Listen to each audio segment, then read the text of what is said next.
माझ्या महाराष्ट्रातील बांधवांनो, भगिनींनो आणि मातांनो, नमस्कार. जय महाराष्ट्र. बऱ्याच दिवसानंतर आपण भेटतो आहोत. खूप इच्छा असतेच आपल्याला भेटायची, कारण आपल्याशिवाय किंबहुना आपल्या भेटीशिवाय अशी काही मजा गंमत येत नाही. परंतु गेले काही दिवस आपण सर्वच जण एका विचित्र परिस्थितीचा सामना करतो आहोत. पाहता पाहता मार्चपासून आजपर्यंत किती महिने झाले, म्हणजे हे जवळपास वर्षाचं निघून घेतलं आहे.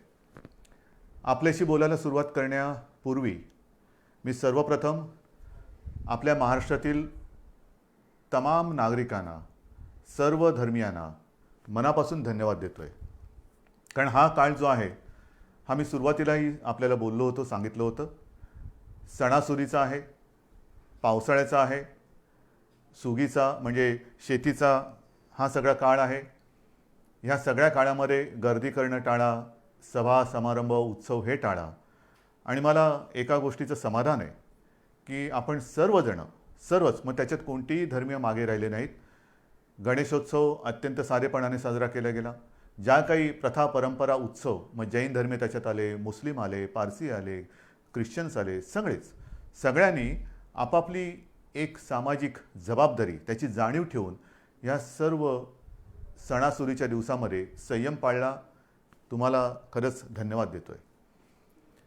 हा संयम पाळत असताना गेले काही दिवस आपण पुनश्च हरिओम म्हणजे मिशन बिगिन अगेन या आपल्या कार्यक्रमामध्ये, कार्यक्रम म्हणजे पुन्हा आपली आयुष्याची गाडी, जीवनाची गाडी ही पूर्वपदावरती किंवा ट्रॅकवरती आणण्यासाठी प्रयत्न करतो आहोत.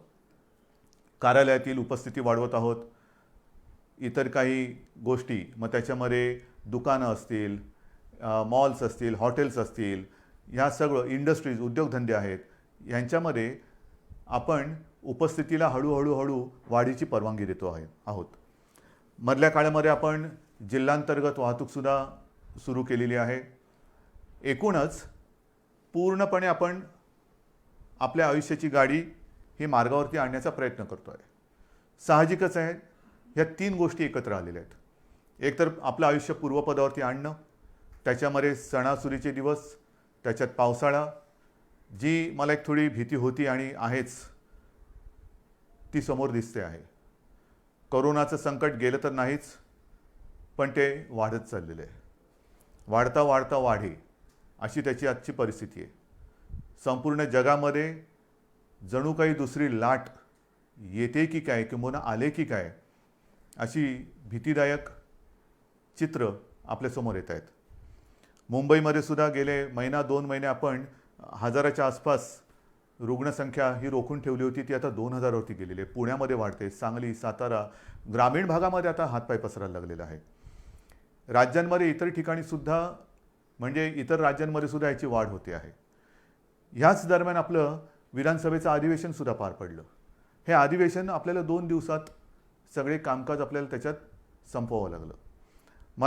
मी विधानसभेच्या अधिवेशनामध्ये सुद्धा आणि आत्ता आपल्या साक्षीने सुद्धा सर्व पक्षांना धन्यवाद देतो आहे, कारण अधिवेशनसुद्धा यशस्वी होण्यासाठी सर्वांनी सहकार्य केलं. एकूणच काय की सगळेजण आपापली जबाबदारी ओळखून सामाजिक भान ठेवून वागत आहेत. काही जणांना असं वाटत असेल कदाचित की आता कोरोना संपलाय, पुनश्च हरिओम म्हणजे आपलं राजकारण पुन्हा सुरू करावं. केलंही असेल, करायला काही हरकत नाही. तूर्त मी राजकारणाबद्दल काही बोलणार नाही, पण राजकारणाबद्दल आणि एकूणच महाराष्ट्राच्या बदनामीचा जो काही डाव आखला जातोय त्याच्याबद्दल एकदा मात्र मी जरूर मुख्यमंत्रीपदाचा मास्क हा थोडा वेळ बाजूला ठेवून आपल्याशी बोलणार आहे. त्यातले सुद्धा धोके आणि एकूण ज्या काही गोष्टी आहेत त्या आपल्यासमोर मी नक्की मांडणार आहे. मी बोलत नाही याचा अर्थ असं नाही की माझ्याकडे उत्तर नाही, पण एक मुख्यमंत्रीपदाच्या खुर्चीवरती बसलेला आहे, त्याला साजेसं काम आपल्याला करावं लागते. एकूण महाराष्ट्रामध्ये सगळं काही वाताहत झालेले आहे असं नाही आहे. महाराष्ट्र सरकार याही प्रतिकूल परिस्थितीमध्ये, मग ते पूर्व विदर्भातील पूर परिस्थिती असेल, निसर्ग चक्रीवादळाचा फटका असेल, मधल्या काळात अघोषित एक वादळ मुंबईमध्ये येऊन गेलं म्हणजे निसर्गाचं, अशा अनेक गोष्टी ह्या भेडसावत आहेत. पण याही परिस्थितीत महाराष्ट्र सरकार हे आपल्या सगळ्यांच्या आशीर्वादाने खंबीर पावलं टाकत आहे, यशस्वीपणाने पुढे चाललेलं आहे.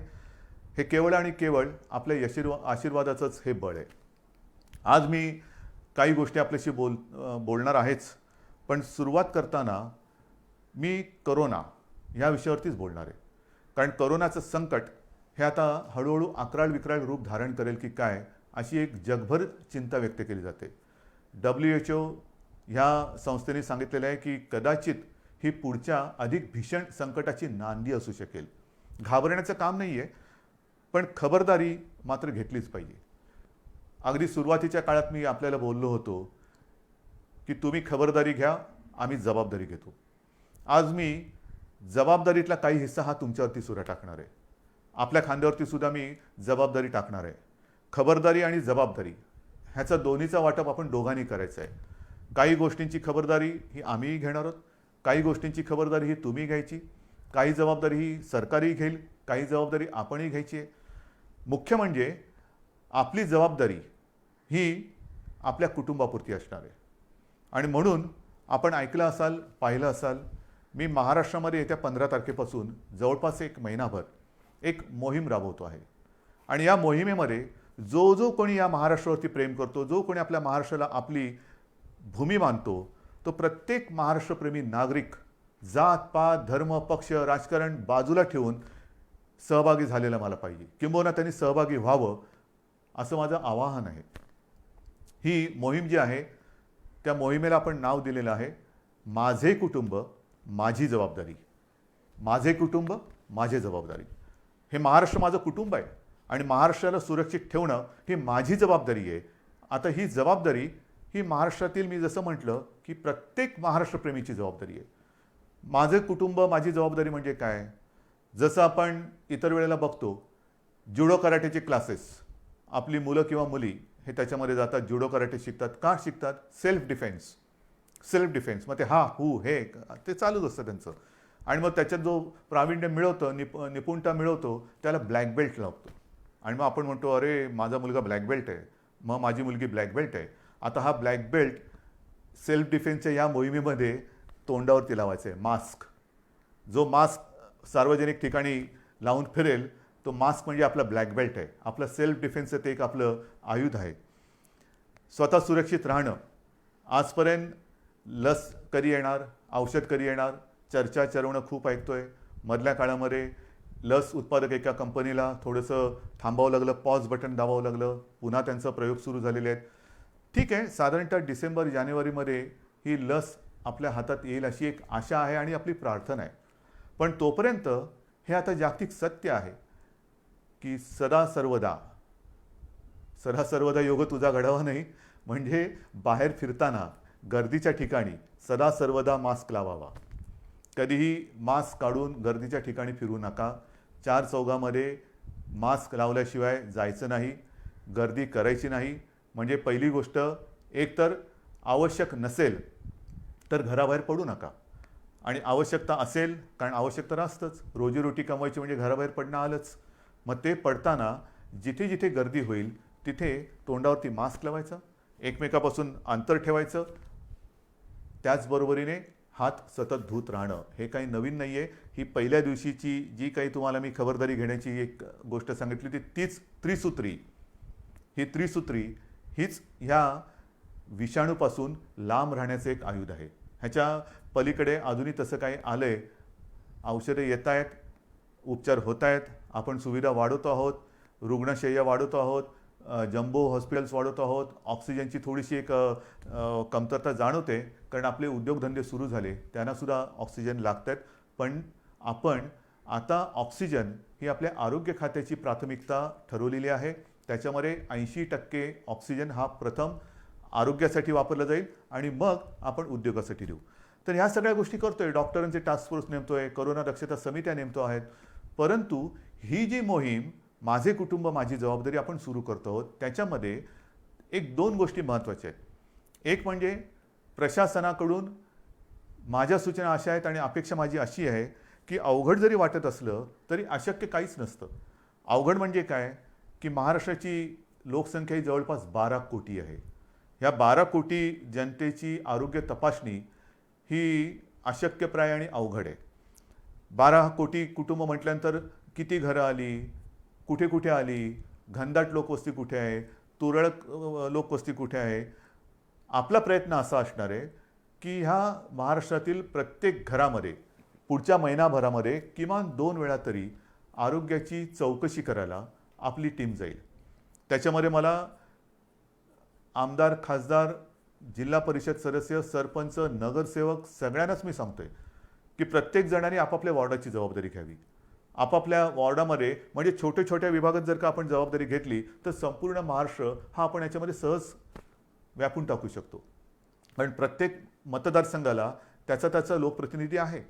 त्या लोकप्रतिनिधींनी जर का जबाबदारी घेतली की माझ्या विभागाची जबाबदारी मी घेतो, काय टीम नेमायचे, ह्याच्यामध्ये शासनाचे आरोग्य विभागाचे असतील, महसूल यंत्रणेचे असतील, इतर आरोग्य कर्मचारी असतील, सोबत जर का आपल्या पक्षाचे असतील, असू द्या. आरोग्य तपासणी करायची. आरोग्य तपासणी म्हणजे चौकशी करायची. चौकशी म्हणजे कसं आहे की घराघरात जायचं, साधारणतः विचारपूस करायची की आपल्याकडे 50-55च्या वयापेक्षा कोण आहे, अधिक वयाचे कोण आहेत, त्यांचा ऑक्सिजन लेवल काय आहे, त्यांना इतर काही व्याधी आहेत का, काही लक्षणं आहेत का.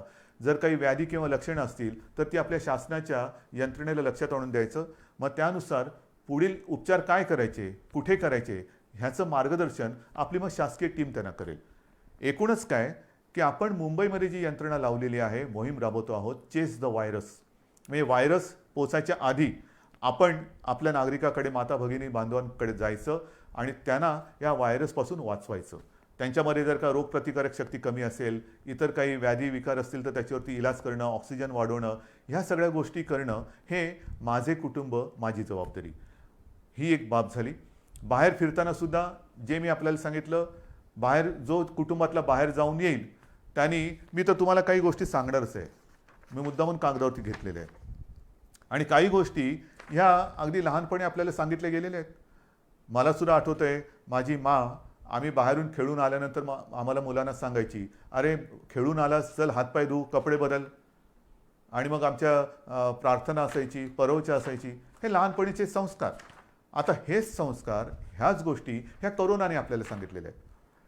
बाहेर जाताना, बाहेर पडल्यानंतर सार्वजनिक ठिकाणी मास्क घालणे, बाहेरून गर्दीच्या ठिकाणावरून आल्याबरोबर आपल्यापासून माझं कुटुंब, ती माझी जबाबदारी आहे. मग समजा मला माझ्याकडनं कुठून त्यांना प्रादुर्भाव झाला, संसर्ग झाला, तर कुटुंब धोक्यात येऊ शकतं. आणि म्हणून मी बाहेरून आल्यानंतर पहिले जोडे बाहेर काढा. बाहेर सगळं फिरून आल्यानंतर चपला घालून आत यायचं नाही, बूट दाराशी काढायचे, आत आल्यानंतर हातपाय स्वच्छ धुवायचे, जर वाटलं आपल्याला तर आंघोळ करा, कपडे धुवायला टाका. या साऱ्या गोष्टी आहेत. रस्त्यावरती थुकू नका, सार्वजनिक ठिकाणी शिंकू नका, खोकू नका, या साऱ्या गोष्टी आहेत. पण त्याच आता आपल्याला कटाक्षाने पाळावे लागत आहेत.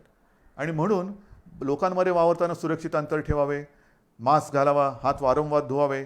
इतर व्यक्तींशी बोलताना हे आणखीन एक महत्त्वाचं आहे, इतर व्यक्तींशी बोलताना फेस टू फेस, काय मी त्याच्या तोंडावरती बोललो नाही, तोंडावरती नका बोलू. जरा समोरासमोर बोलण्याचं टाळायचं आहे. आणि बोलताना जरा फेस टू फेस न बोललं तर अधिक चांगलं. त्याच्यानंतर ऑनलाईन खरेदीवरती भर द्यायचा. जिथे जिथे सुपर मार्केट असतील किंवा काही सार्वजनिक बाजार असतील तिथे गर्दी नसलेल्या वेळी जावे, गर्दी करू नये. दुकानातील वस्तूंच्या सॅम्पलला कारण नसताना हात लावू नये. सार्वजनिक वाहनातून म्हणजे जसं शहरांमध्ये आपण आता बसेस सुरू केलेल्या आहेत, लोकलसुद्धा काही वर्गांसाठी सुरू केलेल्या आहेत, आणखीन काही त्याच्यात वाढ करतो आहोत, लोकलची वारंवारता वाढवतो आहोत, आणखीन हळूहळू सगळ्या गोष्टी आपण वाढवत जातो आहोत. पण सार्वजनिक वाहनात असाल तर बोलू नका, शक्यतो कमी बोला. त्याच्यानंतर बैठका, जशा बैठका आता मुख्यमंत्री घरी बसून काम करतात, घराबाहेर पडा. पण त्यांना कल्पना, हे माझ्यावरती जे आरोप करतायत ते जिथे गेलेले नाहीत, तिथे दुर्गम भागात मी व्हिडिओच्या माध्यमातून जाऊन येतो, फिरतो, तिथे मी सूचना देतो. जिथे तुम्ही पोचू शकत नाहीत, गेलेला नाहीत, तिथे मी जातो आहे, मी बोलतो आहे. कसा? या तंत्रज्ञानाच्या माध्यमातून. तर जिथे जिथे आवश्यकता असेल तिकडे, किंबहुना जर का आपल्याला बैठका घ्यायच्या असतील तर व्हिडिओ कॉन्फरन्सिंग करा. हे फार महत्त्वाचं आहे. त्याच्यानंतर जर लक्षणं आढळली, कोणाला जर का वाटलं, लक्षणंसुद्धा आता मी सगळ्या काही गोष्टी तुम्हाला सांगत नाही जाणार, बऱ्याचशा गोष्टी आपल्याला कल्पना आहे.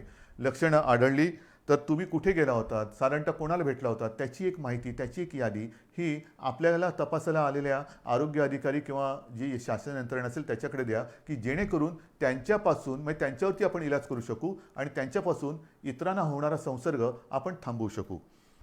इतरांसमोर जेवताना, कारण आता हळूहळू आपण हॉटेल्स, मोठी जी 5 स्टार असतील, लॉजेस असतील, ह्या काही हॉटेल्सना आपण परवानगी दिलेत, पूर्ण चालवायला दिलेत. त्यांच्यामधले रेस्टॉरंट्सना परवानगी दिले. गेल्या आठवड्यात मला रेस्टॉरंटची काही लोकं भेटून गेलेली जी ह्या हॉटेलच्या बाहेरची आहेत. आमचं काय करणार? जिमची लोकं येऊन भेटून गेली. आमचं काय करणार? सगळ्यांशी मी बोलतोय. त्यांना सुद्धा एक काही सूचनावली मला द्यायची आहेत, ती पाळा आणि आपण ते ओपन करू. आणि म्हणून इतरांसमवेत जेवताना समोरासमोर बसू नका. महत्त्वाचं काय की समोरासमोर हा जो व्हायरस येणं जाणं करू शकतो, त्याच्यात आपल्याला त्याचा मार्ग हा बदलून टाकायचा. म्हणजे समोरासमोर नसेल, बाजूला असेल, तर तो जर का दुर्दैवाने कोण त्याच्यात संसर्गजन्य असेल, झालेला असेल, संसर्ग झालेला असेल, संसर्ग बाधित, तर त्याच्यापासून दुसऱ्याला संसर्ग होणार नाही. जेवणातील पदार्थ इतरांना वाटताना मोठ्या बाउल्समध्ये न घेता छोट्या छोट्या वाळायच्यात घ्या, हे आहे. नंतर काही ठिकाणी आपण बघतो सार्वजनिक शौचालय असतील, त्याची स्वच्छता आणि निर्जंतुकीकरण तर हे आपण करतोच आहोत, करावं लागतंच आहे, करावं लागणारच आहे.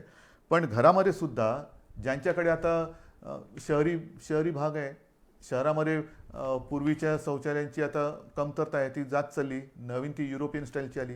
त्याच्यात फ्लश करताना त्याचं झाकण बंद करून फ्लश करा, की जेणेकरून पुढचं सांगण्याची गरज नाही. नंतर जर भेटायचं असलं तर बंद जागेत भेटायचं टाळायचं, उघडं पाहिजे. मी मागेही आपल्याला सांगितलं होतं की एअर कंडिशनचा वापर करण्यापेक्षा खिडक्या, चला हवा येऊ द्या, हवा खेळती राहिली पाहिजे, हवेचं येणं जाणं चाललं पाहिजे. आणि अडचणीच्या जागी, अपुऱ्या जागी जास्त वेळ थांबू नका. अशा या काही गोष्टी आहेत, ह्या मी तुम्हाला ह्या मोहिमेच्या माध्यमातून सांगणार आहे. ही मोहीम आपल्याला राबवायची, ह्याच्यात मला जनतेचा सहभाग पाहिजे. लहान मुलं, तुमच्या काही सूचना असतील त्या द्या, चित्र काढा. मी जाहिरात संस्थांना बोलवणार आहे, वृत्तपत्र वाहिन्यांना बोलवणार आहे, प्रसार माध्यमांना बोलवणार आहे. प्रत्येकजण मी काय करू शकतो, जसं ते म्हणतात ना, राम सेतू बांधताना खारीचा वाटा, प्रत्येकाने खारीचा वाटा सिंहाचा घ्यायचा तर सिंहाचा घ्या, खारीचा घ्यायचा खारीचा घ्या. पण मी या मोहिमेत आहे हे मला पाहिजे. सगळ्या जणांनी अत्यंत प्रामाणिकपणाने या मोहिमेत सहभागी होऊन, हे युद्ध आहे, हे युद्ध आता सार्वत्रिक, सगळी ज्या वेळेला जनता रस्त्यावरती उतरते तेव्हाच त्या युद्धामध्ये यश मिळतं. आजपर्यंत आपण हे युद्ध घरी बसून लढत होतो.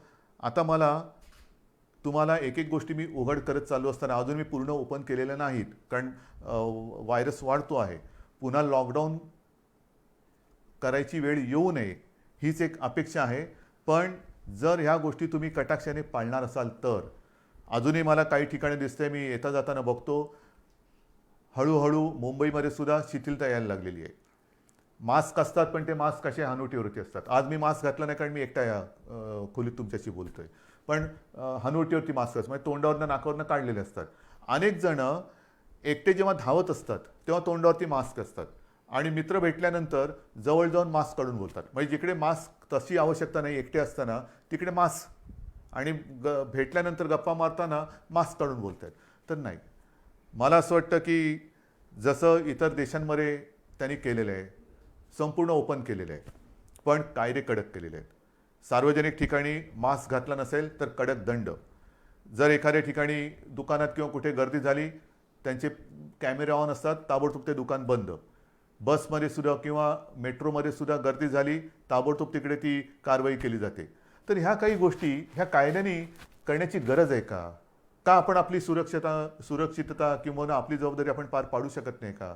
आपण करू शकतो, पण हे कायदे काही ठिकाणी आपल्याला जरूर करावे लागणार. जर का मास्क घातला नाही, दंड करावा लागणार. गर्दी झाली, पुढची थोडीशी कारवाई करावी लागणार. तर अंगवळणी या गोष्टी पडेपर्यंत थोडंफार आपल्याला या गोष्टी समजून घ्याव्या लागतील. शिथिलता आपल्या वागण्यात येता कामा नये.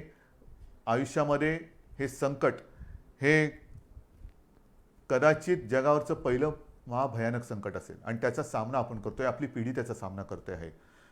आणि हे संकट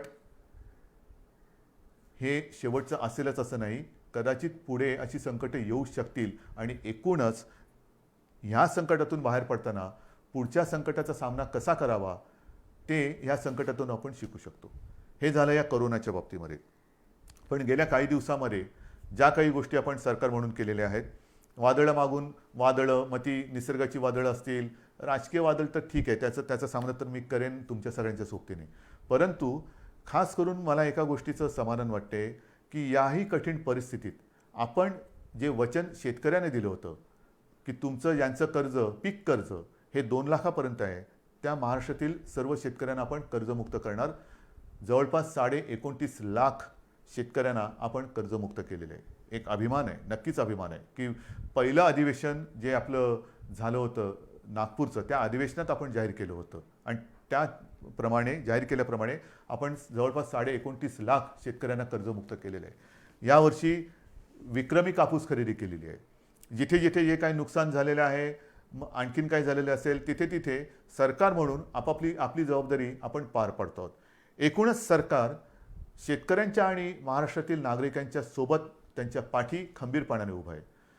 आणखीन एक विशेष गोष्ट म्हणजे जवळपास पुढचं वर्ष आपल्या महाराष्ट्रातील जे कुपोषित बालकं आहेत, आदिवासी बालकं आहेत, अशा जवळपास 6.5 लाख बालकांना आपण वर्षभर मोफत दूध भुकटे देतो आहोत. त्याचबरोबरीने जवळपास 1.25 लाख अशा माता भगिनी आहेत ज्या गरोदर आहेत किंबहुना काही स्तनदा माता आहेत, त्यांच्या आरोग्यासाठी सुद्धा आपण ही दूध भुकटी मोफत देत आहोत. या गोष्टी करतोत आपण. गेली काही वर्ष आदिवासींसाठी, आदिवासी माता भगिनी बांधव आहेत, त्यांच्याकडे बऱ्याचदा कोणाचंच लक्ष नसतं, पण त्यांच्यासाठी खावटी अनुदान योजना जी होती, जी गेली काही वर्ष बंद झाली होती, ती सुद्धा आपण चालू केलेली आहे. शिवभोजन आपण 10 रुपयामध्ये थाळी देत होतो, ती या काळात 5 रुपयात केलेली आहे. जवळपास 2.25 कोटी, जवळपास 2.25 कोटी थाळ्यांचं वितरण या कोरोनाच्या काळात झालेलं आहे आणि हे सतत चालू आहे. बेड्स वाढवत आहोत. म्हणजे मी विधानसभेत माहिती दिली होती की जेव्हा कोरोनाचा पहिला रुग्ण आपल्या राज्यात सापडला तेव्हा संपूर्ण राज्यात साधारणतः सगळे मिळून 7,500 रुग्णशय्या होत्या. 7,500, 7,700 आणि काहीतरी. आजच्या घडीला आपल्या राज्यात सर्व बेड्स जर का धरले, त्याच्यात नेहमीचे beds, oxygen beds, ICU, ventilators, तर किमान 3,60,000 बेड्स आपण ह्या गेल्या 4-5 महिन्यात वाढवलेले आहेत. ICU बेड्स वाढवलेले आहेत, डायलिसिसचे बेड्स वाढवलेले आहेत. म्हणजे असं काही नाही की लॉकडाऊन करून आपण गप्प बसलो. लॉकडाऊनमध्ये संसर्गाची साखळी तोडणं, पण त्याचबरोबरीने आपण आरोग्यविषयक सुविधा तयार करणं, हे काम आपण करतो आहोत आणि आज देखील ह्याच्यात खंड नाही पडलेला. जिथे जिथे आवश्यकता असेल तिथे तिथे आपण ह्या बेडची संख्या वाढवतो आहोत. इतर ऑक्सिजन जसं मी म्हटलं तसं थोडे दिवस थोडीशी आपल्याला एक उणीव भासते आहे, चणचण भासते आहे, कारण ऑक्सिजन जरी उपलब्ध असला तरी त्याच्यासाठी कंटेनर उपलब्ध होत नाहीत. तर ह्या सगळ्या गोष्टी जुळवाजुळव करून आपण यातनं मार्ग काढतो आहोत. औषधांमध्ये सुद्धा कुठेही आपण पुरवठा करण्यामध्ये कमी पडत नाहीत. सगळ्या गोष्टी करतो. किती गोष्टी तुम्हाला सांगायच्या. माझ्याकडे इकडे कागदाची चवडच आहे. ह्या सगळी चवड जर का वाचत बसलो तर संध्याकाळ काय रात्रसुद्धा झाली तरी आपण बोलतच बसू. शिक्षणाच्या बाबतीत सुद्धा ह्या सगळ्या गोष्टी अवघड आहेत, होत्याच. कारण काही ठिकाणी आपण ऑनलाईन शिक्षण सुरू करू शकलो, काही ठिकाणी ऑनलाईनची व्यवस्थाच नाही. मग अशा ठिकाणी ही सगळी सरमिसळ करत करत करत करत आपण शिक्षणाची सुद्धा एक सुरुवात केलेली आहे. मला असं वाटतं की अशी कोणतीही बाब आपण शिल्लक ठेवलेली नाही की जिकडे सरकार म्हणून आपण आपलं काम केलेलं नाही आहे. जसं निसर्ग चक्रीवादळ आलं, निसर्ग चक्रीवादळामध्ये जवळपास 700 कोटी रुपयांची मदत प्रत्यक्ष आणि इतर घरं बिरं असतील त्या माध्यमातून आपण केलेली आहे. अजूनही मदत चालू आहे. नुकतीच तिकडे केंद्राचं पथक येऊन गेलं, संपूर्ण पाहणी केली आणि केंद्रीय पथकसुद्धा समाधान व्यक्त करून गेलं. हे आता केंद्राचं पथक हे म्हणजे कदाचित माणसं बदलली असतील, पण केंद्राचं पथक आता पूर्व विदर्भात जिथे 15-1 दिवसापूर्वी भीषण पूर आला होता तिथली पाहणी करते. त्या पूर्व विदर्भात सुद्धा आपण तातडीने तत्काळ मदत म्हणून जवळपास 18 कोटी रुपये पाठवून दिलेले आहेत. पण एक मी माझ्या पूर्व विदर्भातील पूरग्रस्त माता भगिनींना आणि बांधवांना सांगतो की तुम्ही काळजी करू नका. ज्याप्रमाणे आपण कोल्हापूर आणि सांगली इथल्या पुरामध्ये जशी गेल्या वर्षी त्याच्या 1-1.5 वर्षात जो पूर आला होता तिथल्या जनतेला मदत केली, तशीच संपूर्णपणे मदत ही महाराष्ट्र सरकार, तुमचं सरकार तुम्हाला केल्याशिवाय राहणार नाही. हे करतो आपण. या सगळ्या गोष्टी कुठेही उणीव न ठेवता आपण पार पाडतो आहोत. अनेक संकट जरी आली तरी सरकार काय गप्प नाही बसलेलं. शेतकऱ्याच्या पाठी ते उभा आहे. याचं कारण का? कारण शेतकरी हा वर्क फ्रॉम होम नाही करू शकत. आपण सगळेजण ऑफिसमध्ये येणारे जाणारे लोक वर्क फ्रॉम होम करतो, पण उद्या शेतकऱ्याने ठरवलं वर्क फ्रॉम होम म्हणजे काय करणार? तर शेतकरी जो आहे त्याच्यासाठी सुद्धा आपण एक नवीन योजना ही आणलेली आहे. जसं मी आता ही मोहीम एक वेगळी तुम्हाला सांगितली करोनाच्या बाबतीत, तसंच शेतकऱ्याच्या बाबतीमध्ये. कारण मी काय बघतोय गेले अनेक वर्ष, शेतकरी बिचारा अंधारात उडी मारतो. त्याला कल्पना नाही आहे की उद्या निसर्ग राजा त्याला साथ देईल का प्रकोप दाखवेल, रुसेल का हसेल, त्याला काहीच सांगता येत नाही. तरी देखील तो त्याच्या परीने त्याचं जे काय असतं, घरदार असेल, जमीन असेल, वेळप्रसंगी पत्नीचे दागिने असतील, मग त्याच्या कुटुंबातला त्याचा, मी थांबलो का कारण अनेकांना आश्चर्य वाटेल, कुटुंबातील त्याचा बैल, हो त्याचा तो कुटुंबी असतो, तो सुद्धा त्याला गहाण टाकावा लागतो.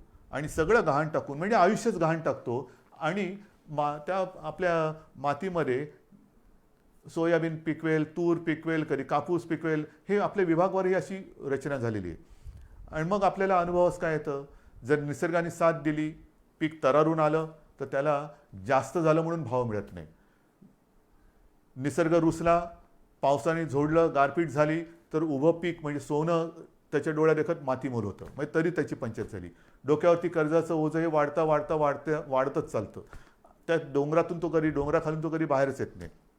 आणि म्हणून आपण शेतकऱ्यांसाठी जे पिकेल तेच विकेल, जे विकेल ते पिकेल. आतापर्यंत जे पिकेल ते विकेल असं होतं, पिकणार ते विकणार काय. आता मी उलटं केलं, जे विकेल तेच पिकेल. म्हणजे काय की साधारण कृषी खातं जे आपलं आहे ते एकूण जगभर बघेल, राज्यात बघेल, देशात बघेल की यावर्षी कोणत्या पिकाला बाजारपेठ आहे, कोणतं पीक कुठे विकलं जाईल, कापूससुद्धा किती विकला जाईल, कोणत्या दर्जाचा विकला जाईल, सोयाबीन असेल, तूर असेल, तांदूळ असेल, मका असेल, कोणत्या प्रतीचा, कोणत्या दर्जाचा मका पाहिजे, तूर पाहिजे, सोयाबीन पाहिजे. आणि तसंच बी बियाणं हे शेतकऱ्याला दिलं जाईल. म्हणजे महाराष्ट्राची ओळख एक दर्जेदार पीक देणारा महाराष्ट्र अशी आपल्याला करायची. जे विकणार असेल तेच आम्ही पिकू आणि आम्ही जे पिकू ते विकणार आहोत. आणि त्याच्यासाठी आपण गटशेती म्हणा, शेतकऱ्यांना सुद्धा जो असंघटित शेतकरी आहे त्याला आपण संघटित करतो आहोत. त्यांच्या काही सूचना आपण घेतो आहोत. गेल्या आठवड्यामध्येच हा मी कार्यक्रम केला. सगळ्या शेतकरी दादांना ह्या कार्यक्रमाची कल्पना दिली की आता तुम्ही अंधारात उडी नका मारू. आपण, सरकार तुमच्या सोबत आहे. एखादं पीक आल्यानंतर हमी भाव, हमी भाव, हमी भाव. आता हमी भाव नाही, आता हमखास भाव. माझं जे काही मी मेहनत करतो आहे, कष्ट करतो आहे, रात्री रात्री सुद्धा जाऊन मेहनत करतो आहे, शेतामध्ये राबतो आहे, आणि सोनं पिकवल्यानंतर त्या सोन्याला सोन्याचा भाव मिळणार नसेल तर हे सगळं फुकट गेलं. आणि त्याच्यासाठी हमी भाव आता मागायचं नाही, हमखास भाव.